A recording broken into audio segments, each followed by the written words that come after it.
La propriété d'usage universel. Livre 1. L'impasse de l'hybridation. Partie 1. Mythes et préjugés.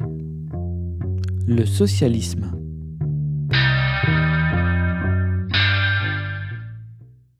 Mais ce n'est pas tout. Nous avons un véritable problème de vocabulaire.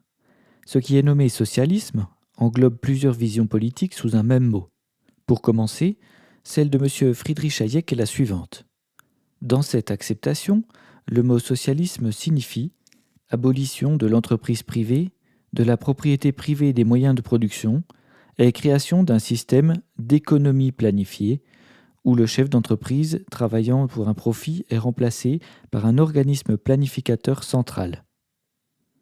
Le socialisme fut donc pour Hayek ce que je nomme le communisme historique, qui n'est en réalité qu'une forme très particulière de communisme, basée sur la propriété étatique centralisée, la forme marxiste-léniniste dont le détournement dictatorial n'a pas mis longtemps à se manifester partout où il s'est instauré. Dans un tout autre registre, le socialisme était aussi un mot utilisé par les fascistes, hybrideurs en bottes de cuir, pour désigner leur vision particulière de l'intérêt commun.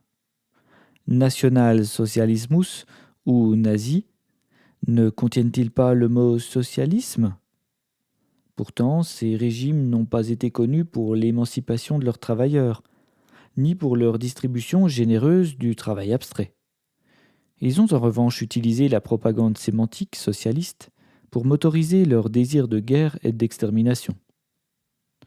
Ensuite, nous avons les fouriéristes, utopistes de l'attraction passionnée ou autres perles ontologiques, socialistes paternalistes, qui voulaient nous enfermer dans leur phalanstère, leur cité radieuse construite pour notre joie. Jean-Baptiste André Gaudin, propriétaire lucratif d'une usine de fourneaux, vécut en huis clos avec ses employés dans son familistère de Guise, sans jamais les rendre propriétaires. Quelle émancipation remarquable! Quelle avancée sociale!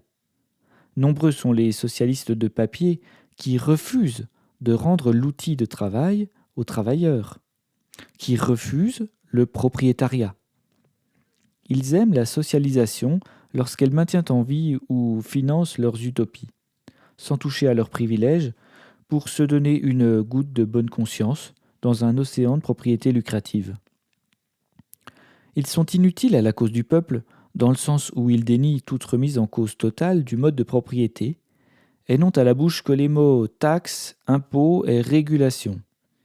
Ils s'offusquent de la richesse des milliardaires et croient rétablir la justice en les taxant, tout en les laissant voler la même quantité de rente féodale. Blague, jamais on ne changera les dominations de cette manière.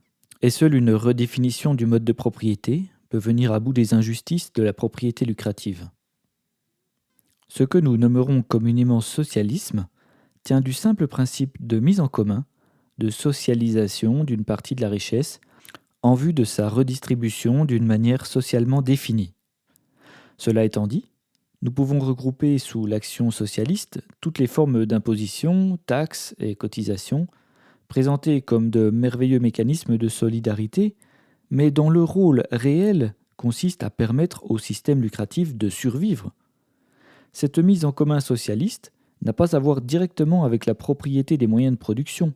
Il s'agit d'une police d'assurance qui, en redistribuant des prélèvements, va lisser ou creuser des écarts ciblés.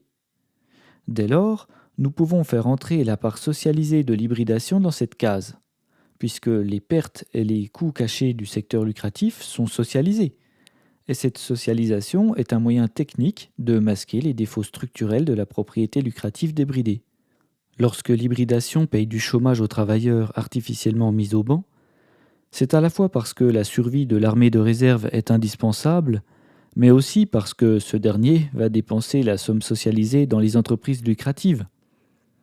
Cette forme détestable de socialisme, qui consiste à collecter l'impôt pour subventionner des marchés lucratifs et alimenter plus ou moins directement les rentiers, mène inexorablement à l'indéniable forme inégalitaire de notre présent. Les pays hybridés à fort coefficient socialiste, comme la France ou les pays du nord de l'Europe, sont moins soumis aux inégalités que les pays hybridés à faible coefficient socialiste, comme les États-Unis. C'est à la fois la preuve de l'existence de l'hybridation, de son rôle dans la compensation des inégalités inhérentes au capitalisme pur. Je ne parle même pas ici du rôle d'assurance banqueroute de la part socialiste du régime hybride, véritable filet de sécurité pour les propriétaires lucratifs. Cependant, l'hybridation ne sort pas le travailleur de sa condition de locataire. La part socialiste du régime hybride est finalement l'assurance vie du système lucratif, sans laquelle il s'écroulerait en quelques mois. Il possède cet effet pervers d'entretenir le parasitage de la rente féodale, tout en se gargarisant de justice sociale. C'est d'ailleurs une blague traditionnelle de la techno-social-démocratie de nous faire croire à une amélioration possible des conditions de vie des travailleurs dans un contexte favorable à la rente. Le déni concernant la part socialiste de l'État néolibéral semble d'ailleurs en corrélation avec la capacité des sociodémocrates à ne pas voir le réel, là, devant eux, sous leurs yeux, et dont ils sont les propres acteurs. Comprenons que la défense de la liberté du marché dans un monde lucratif ne peut mener à l'effet revendiqué par la social-démocratie. Cette quête ne change pas le travail. Elle ne sort personne de la féodalité millénaire. Si la propriété privée lucrative peut disparaître complètement dans un régime de propriété étatique centralisé, le socialisme, à plus ou moins forte dose, est le référentiel commun à tous les régimes. Il matérialise une forme de sécurité pour les protagonistes du régime, sans laquelle toute la reproduction matérielle perdrait en efficacité. En cela, il possède un véritable rôle institutionnel. Ce matelas confortable maintient une forme de statu quo dans la répartition de la propriété, directement corrélée avec la répartition de la richesse. Ce n'est donc pas la dose de socialisme qu'il faut discuter, et encore moins le socialisme en tant que tel, mais la manière dont on accède à la propriété. La différence fondamentale qu'on peut donc retenir entre la propriété d'usage et la forme communiste historique est que la propriété d'usage socialise le financement de la propriété, au lieu de socialiser la propriété. Ce qui pourrait passer pour un détail sémantique bouleverse en réalité le rapport qu'on peut avoir au socialisme, puisqu'il transforme le locataire en propriétaire.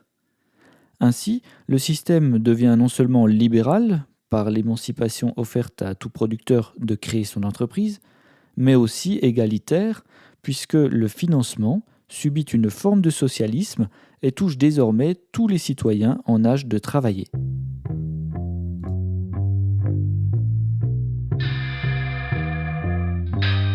Retrouvez le texte intégral sur lapropriétédusage.com.